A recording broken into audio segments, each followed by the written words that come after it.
Boa noite, pessoal. Hoje começaremos sobre hidráulica e rede de abastecimento de água. O que seria basicamente?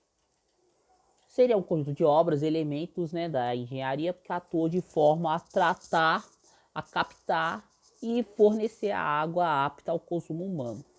Basicamente começamos pelo motorzinho hidráulico, que faz o processo de filtração da água, acredito eu. Os canos de distribuição que distribuem a água até as nossas residências, nossos trabalhos e enfim. E o tratamento da água no SAI, que aqui basicamente é a foto de uma pessoa, mostrando a água já no seu processo basicamente finalizado, que seria a retirada da cor alaranjada e de todos os processos que podem nos fazer mal, né? Se a água não for bem tratada, ela não vai ficar dessa maneira. E quais são os objetivos do sistema de abastecimento de água? Basicamente, de ordem sanitária, seria o controle e a prevenção de doenças, tais como uma pedra no rim, um verme que pode ser contraído com uma água maltratada, entre outras coisas.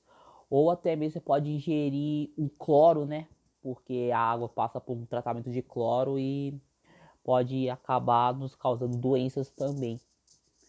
Aí aqui da ordem estética, que seria basicamente a correção de cor, porque a água ela vem alaranjada, se ela não for bem tratada também.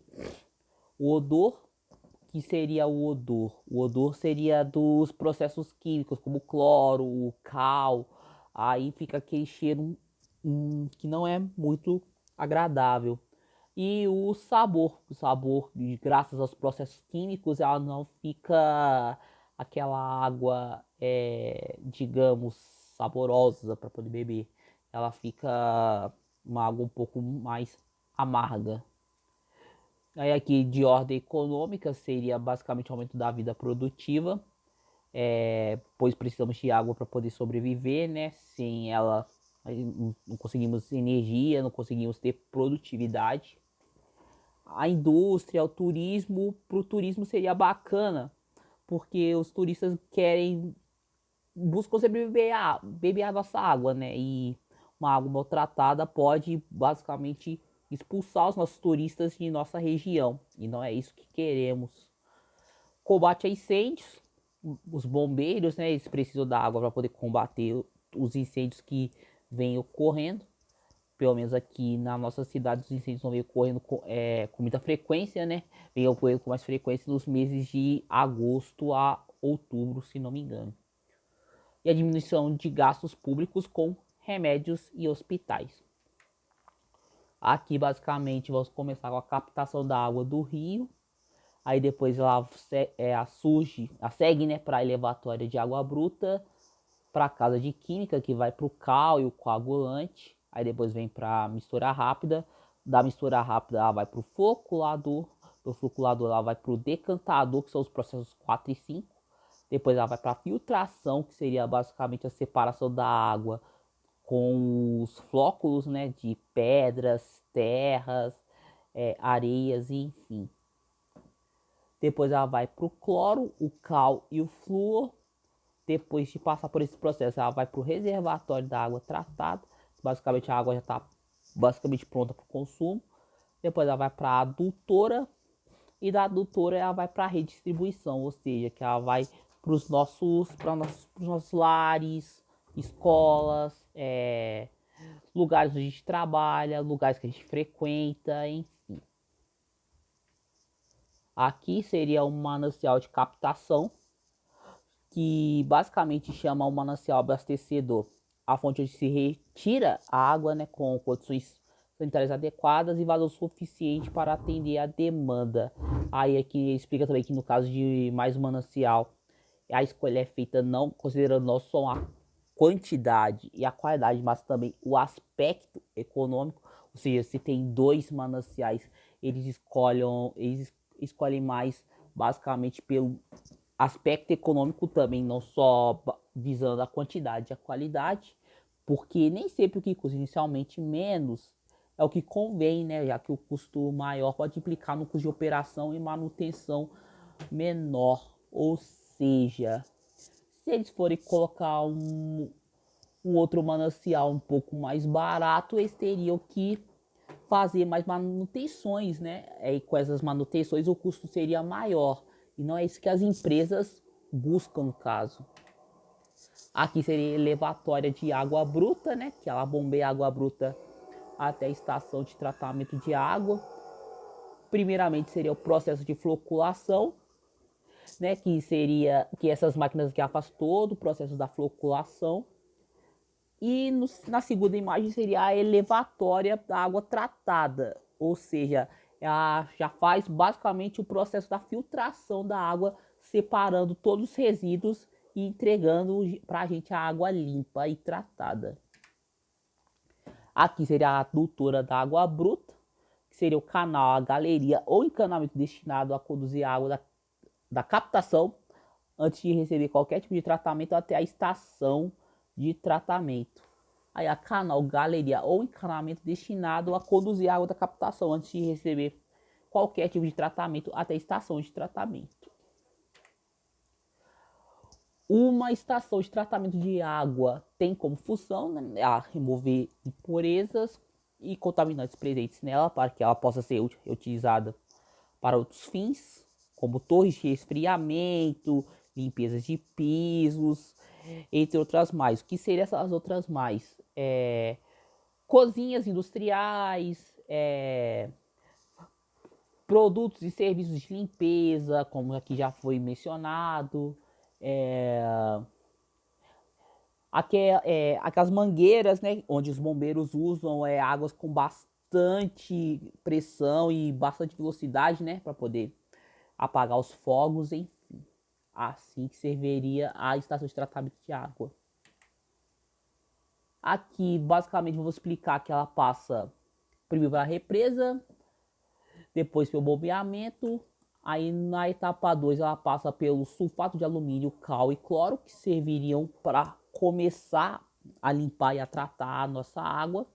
Depois ela passa o processo de floculação, que seria a separação dos flocos de pedra, vermes, remover todas as doenças para poder trazer uma água limpa.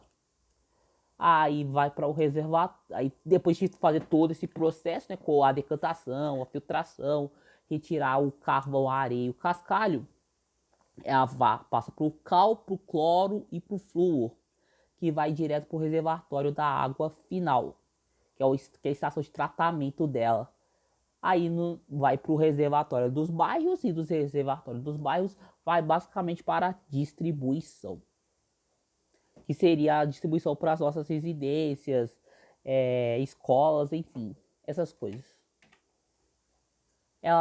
A coagulação basicamente é o processo da desestabilização de partículas por neutralização da carga, ou seja, é o processo que basicamente separa, né, a carga suja para poder trazer uma água um pouco mais limpa.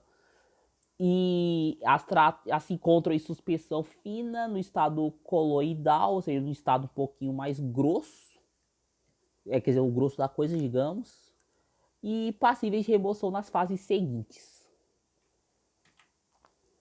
Ela consiste na remoção de partículas pela passagem dessas por um meio poroso, composto geralmente por um carbono ativado, areia e pedregulho. Ou seja, a floculação ela separa, né, as partículas por um meio poroso, né, que consiste por um carbono ativado, areia e pedregulho para poder separar e limpar essa água que está suja. Essa aqui é a água que ela veio originalmente, né, antes do tratamento de floculação, que seria basicamente a água que a gente não beberia e muito menos entraria no rio. Os processos químicos e físicos, né, onde as partículas são muito pequenas, ou seja, o processo de floculação ela separa essas partículas que são muito pequenas, que vão formando os flóculos e que irão se decantar para poder trazer logo a água um pouco mais limpa para a gente. A decantação seria o repouso, né, a sedimentação. É o processo pelo qual as partículas floculadas apresentam um movimento descendente devido à densidade mais elevada, né, que a da água. Ela faz a clarificação do meio líquido pela separação da fase sólida e líquida, ou seja, ela separa a fase sólida, que seriam as pedras, que seriam as sujeiras, enfim, enfim, as coisas que vêm diretamente da água, para poder trazer um líquido um pouco menos sujo, um pouco melhor. A filtração basicamente consiste pela remoção das partículas, né? Pela passagem composta geralmente por um cavo ativado, areia e pedregulho. A adutora d'água tratada, ela basicamente é um encanamento destinado a conduzir a água, né, da estação de tratamento aos reservatórios de distribuição. E depois desses reservatórios de distribuição, ela vai trazer essas águas para o nosso hidrômetro, onde vai calculando quanto a gente vai gastando cada vez por mês. E a surpresa no final do mês, né? Nas nossas casas, infelizmente. A reservação ela é composta por essa caixa azul, né? Essa caixa enorme azul. E basicamente ela manda a água direto para os canos de distribuição. Para que possamos, né, para que possamos ter a água já pronta para consumo, né? Pronta para vir para as residências, enfim. Também tem as demandas de emergência para poder melhorar as condições de pressão nas redes. Para a água não vir com toda aquela pressão e acabar estourando o cano, por exemplo. A distribuição da água são infraestruturas dos sistemas de abastecimento consolidados em todas as regiões do Brasil. As mesmas devem acompanhar física e hidraulicamente os aumentos de demanda. Aqui eu vou falar do ramal predial, que basicamente já começa pela rede de distribuição. Aí temos o ramal predial, o alimentador predial, que basicamente traz a água para as nossas residências, para as nossas casas, trabalhos e escolas. Agora vamos falar sobre o que é o princípio de Bernoulli e como ele se relaciona com as redes, né? O princípio de Bernoulli basicamente fala sobre a velocidade de um fluido, né? Que está relacionada à pressão de um fluido. Aí, tipo assim, basicamente ele fala que quanto mais pressão, menor a velocidade, quanto menos pressão, a, a água se movimentará um pouquinho mais rápido. Ou seja, a velocidade é basicamente contrária à pressão, já que os fluidos precisam aumentar a sua velocidade, né, quando eles chegam a uma região estreita para manter uma taxa de fluxo do volume constante. Aí temos um bocal estreito e uma mangueira que faz a água sair mais rápido, ou até mesmo de uma torneira ou de um cano quebrado. Ou seja, a torneira ela desce a água, né, um pouco mais rápido, só que a pressão é menor. O cano quebrado também faz a mesma coisa basicamente. Aqui explicando essa imagem, o PU basicamente está empurrando a água para frente de uma forma um pouco mais com mais pressão, né? Com uma velocidade um pouquinho maior, e o P2 está fazendo trabalho negativo, tipo, a água ela tá vindo dessa mesma direção, porém numa pressão menor, né? A pressão 2 é a pressão menor, mas a velocidade é um pouquinho maior. Aí tá fazendo, aí aqui explica basicamente que estão fazendo o trabalho positivo e o trabalho negativo. Bom, aqui explica um pouquinho mais sobre o que eu tinha falado, né, no slide anterior.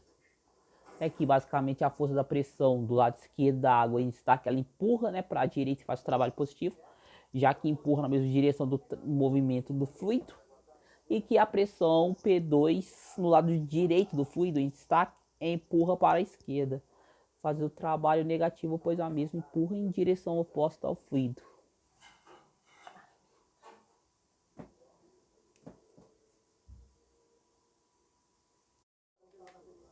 Aqui basicamente são as referências bibliográficas, né, de os sites onde nós pesquisamos, é o trabalho. Alguns dos outros sites estão abaixo, né, na descrição das imagens. Esse aqui é basicamente o nosso trabalho. No final, muito obrigado a todos vocês. Espero que tenham gostado, né, da nossa apresentação. uma excelente noite, uma excelente dia ou tarde, independente do que você estiver assistindo esse vídeo. Agradeço a nossa professora, agradeço a nossa escola e basicamente ao Trilhas Futuro também por nos ter dado essa incrível, né, oportunidade de estarmos estudando. E é isso. Muito obrigado a todos e